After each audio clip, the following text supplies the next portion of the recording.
بسم اللہ الرحمن الرحیم۔ ناظرین، حضرت آدم علیہ السلام کے ساتھ ہرنوں کی ملاقات کا دلچسپ واقعہ آپ کو سنانے لگے ہیں جو آپ کے ایمان کو تازہ کر دے گا، اس لیے ویڈیو کو آخر تک لازمی دیکھنا۔ انبیاء کرام علیہ السلام کی حیات مبارکہ میں بے شمار عبرتیں اور نصیحتیں پوشیدہ ہیں۔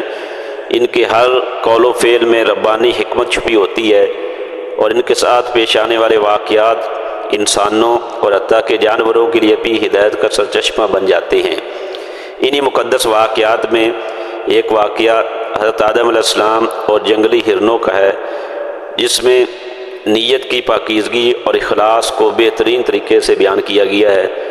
جب حضرت آدم علیہ السلام نے جنت سے زمین پر نزول فرمایا تو یہ واقعہ صرف انسانیت کے لیے نہیں بلکہ پوری مخلوق خدا کے لیے غیر معمولی اہمیت کا حامل تھا۔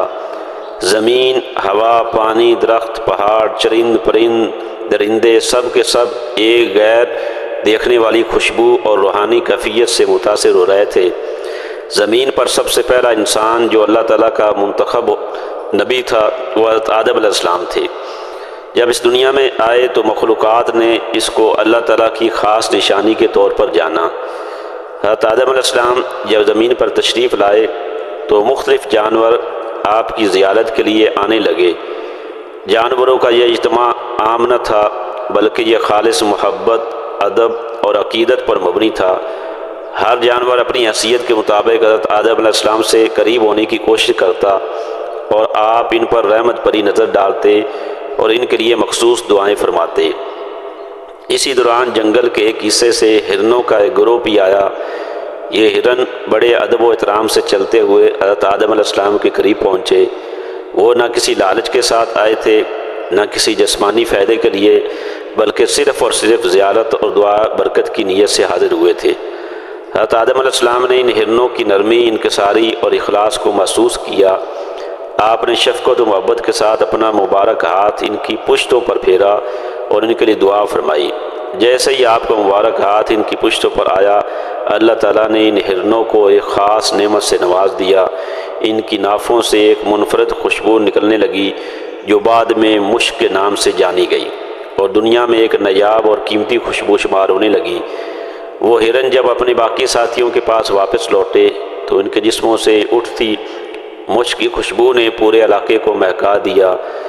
دوسرے ہرن حیرت میں پڑ گئے۔ انہوں نے پوچھا کہ یہ خوشبو کہاں سے آئی؟ تمہارے جسموں میں یہ عجیب کیفیت کیسے آئی؟ ان ہرنوں نے نہایت عاجزی سے جواب دیا، ہم حضرت آدم علیہ السلام کی زیارت کے لیے گئے تھے۔ وہ اللہ کے نبی ہیں اور ابھی جنت سے زمین پر تشریف لائے ہیں۔ ہم نے کوئی دنیاوی طلب نہیں رکھی، صرف ان کی زیارت اور دعا کی امید لے کر گئے تھے۔ انہوں نے اپنا مبارک ہاتھ ہماری پشتوں پر پھیرا اور یہ خوشبو ہم پر عنایت ہوئی۔ یہ سن کر باقی ہرنوں کا ایک گروہ بھی فوراً حضرت آدم علیہ السلام کی طرف روانہ ہوا، لیکن ان کے دلوں میں نیت کچھ مختلف تھی۔ وہ یہ سوچ کر جا رہے تھے کہ ہمیں بھی وہی خوشبو حاصل ہو تاکہ ہم بھی اپنی قوم میں ممتاز بن جائیں۔ اگرچہ وہ بھی ادب سے چلے، حضرت آدم علیہ السلام کے پاس جا پہنچے۔ آپ نے ان پر بھی شفقت کا مظاہرہ کرتے ہوئے ان کی پشتوں پر ہاتھ پھیرا، لیکن اس بار وہ مشک کی خوشبو پیدا نہ ہوئی۔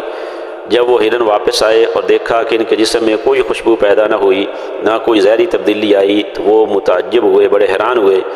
انہوں نے پہلے گروہ سے سوال کیا، یہ کیا ماجرا ہے؟ تم گئے تھے تو خوشبو مل گئی، ہم گئے تو کچھ حاصل نہ ہوا۔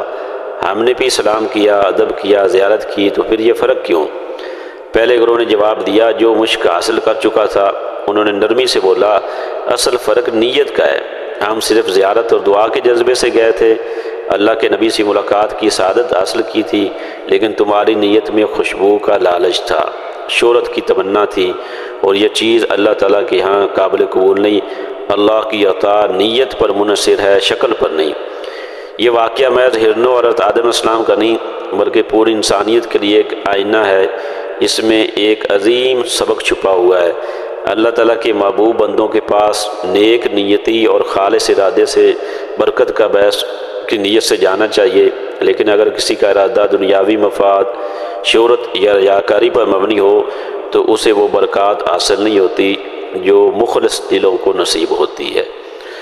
اللہ جل شانہ ہمیں اللہ والوں کے پاس اور نیک لوگوں کے پاس خالص اپنی رضا کی خاطر نیت رکھتے ہوئے ان کی ملاقات کرنے کی توفیق دے۔